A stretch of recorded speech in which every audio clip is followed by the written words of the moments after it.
Welcome to Craig's Gun Channel. In this video, we're going to do a quick overview and field strip of the Hi-Point JXP 10.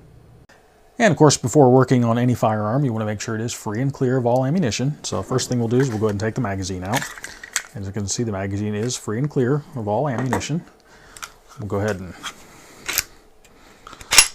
lock the slide back. And as we can see, the chamber area is free and clear. So we are safe to take a look at the controls and features of the Hi-Point model JXP. So first of all, it is the model JXP 10mm. Got the designation and description right there on the slide. If you notice, the slide just has grasping grooves on the front and the rear. Of course, that's on both sides. It's front and rear. It does have a front Picatinny rail. This one has a threaded barrel. So the thread cap comes off.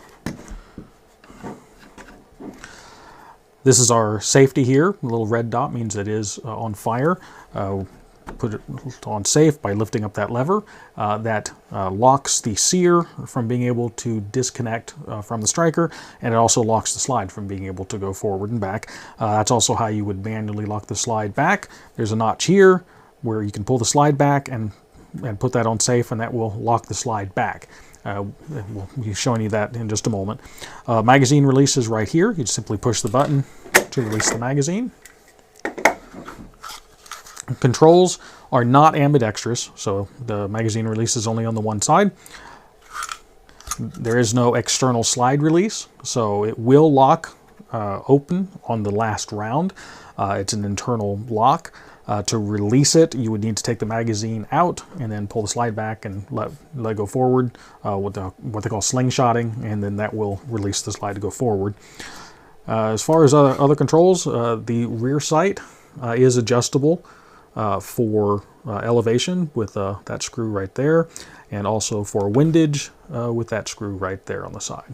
So, of course, it's black on black, so it's kind of hard to see there, but there's the screw there for the windage, and there's the screw for the elevation. Front sight is just a post.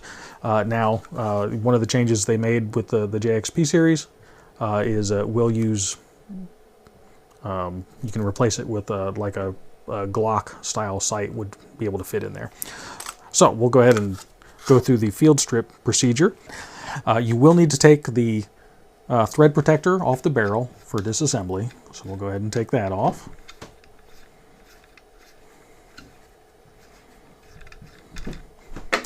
Now the slide is retained with a roll pin that currently you can't see. You would actually access the roll pin through the rear port there. So you need to pull the slide back and lock the safety into that notch right there.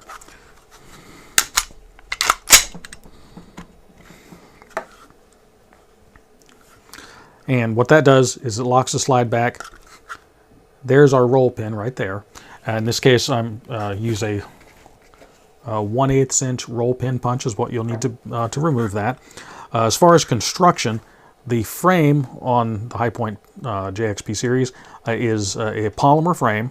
Then of course it is a heavy Zamak cast slide. So the pin itself is a metal roll pin that's pressed into the plastic. So it doesn't take a whole lot of effort to remove it, but you will need to do a little bit of gentle persuasion.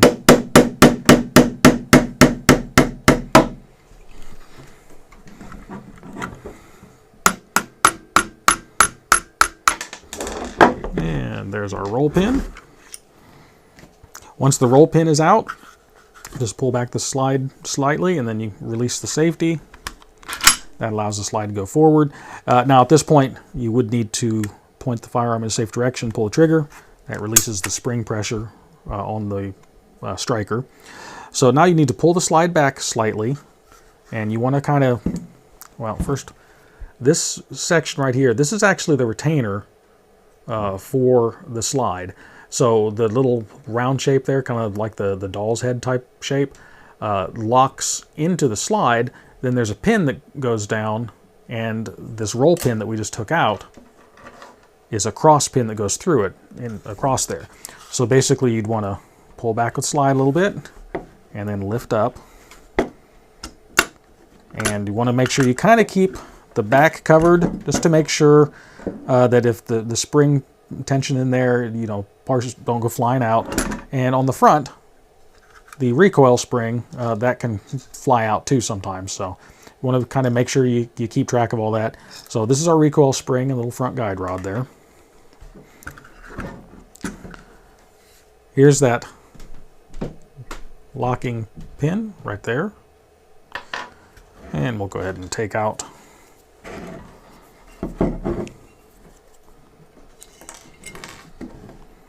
the nested striker springs. So these springs go inside each other like that. And there's our striker. And the slide is now fully field stripped. That's as far as you'd really want to take this apart. It is a heavy cast slide. Almost all the weight of the pistol is in this slide. It is a blowback operated firearm, so it's the weight of this slide which causes the delay in opening after when the bullet's fired, and that's what slows it down, so that when it opens up, enough pressure has escaped out of the barrel so that it won't cause any type of a dangerous blowout condition on the side there. As far as some other features here, this is our extractor right there. It is a spring-loaded extractor. You can see it a little bit better there.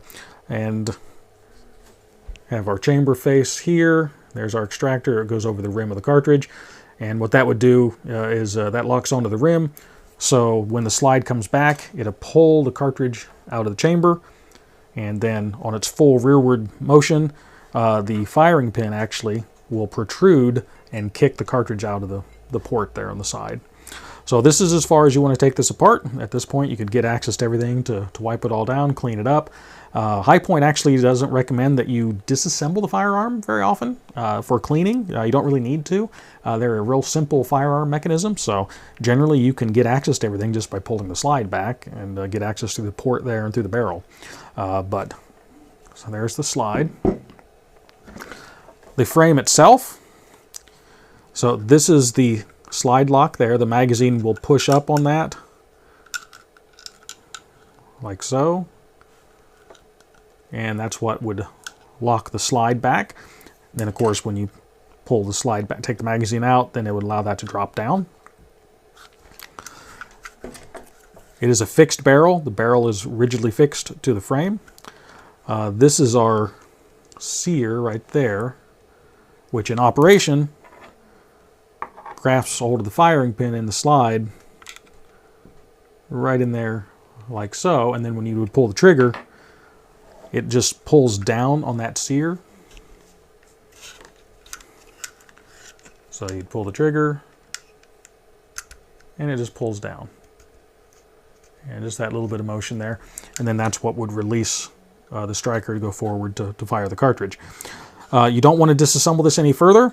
You've got your disconnector and everything here. Actually, disconnector's right there. So when the slide comes back, there you can make it to where you can see it. There again, black on black. When the slide goes back, it pushes down on that, which will disconnect the trigger from this transfer linkage here. The slide is what holds this assembly in. The grip panel is what holds the other pieces in. So you don't want to take the grips off because then all those parts can come out. You want to make sure you don't damage those or misplace any of them, because then the firearm will be unsafe or inoperable, or likely both. So this is as far as you want to disassemble this. And this gives you access to everything to be able to get to it and clean it. Again, you can get access to almost all this without even field stripping the firearm. So reassembly is just the opposite. So first we have our slide here. I'm going to go ahead and point this out there. That screw right there is what hooks the front sight post up. So if you took that screw out, you could take the front sight post off and replace it with a different one if you wanted to. So go ahead and put our striker in first. Our nested springs. Then the locking piece there. The spring goes into this pocket right here, and it goes all the way down. The front of that guide rod actually will be pushing or up against this section right here. Right there. So you put the barrel through.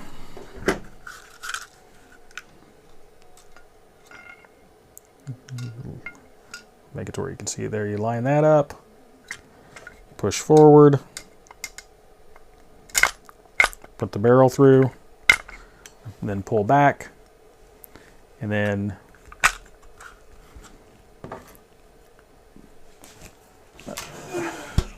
crank this light up some more. It's kind of hard to see that in there. This little pin right here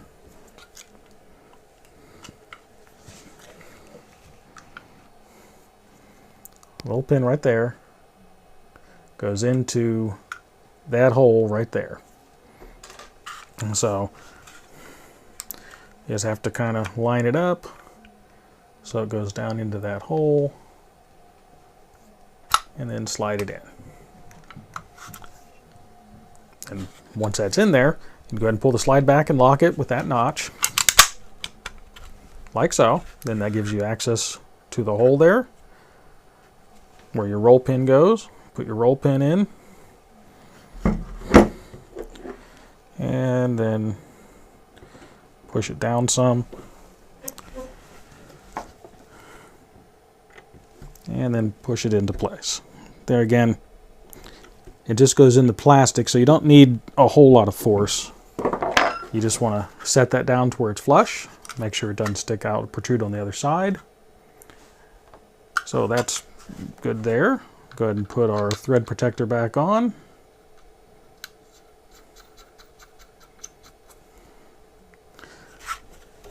And release the slide. Do a function check. So pull it all the way back, let it go forward, pull the trigger. That should release the striker. You should hear it click. Then while the trigger's still pulled back, pull the slide back, let it go forward, move the trigger forward. And then when you pull the trigger, that should release again. And we're all functioning, so we are reassembled.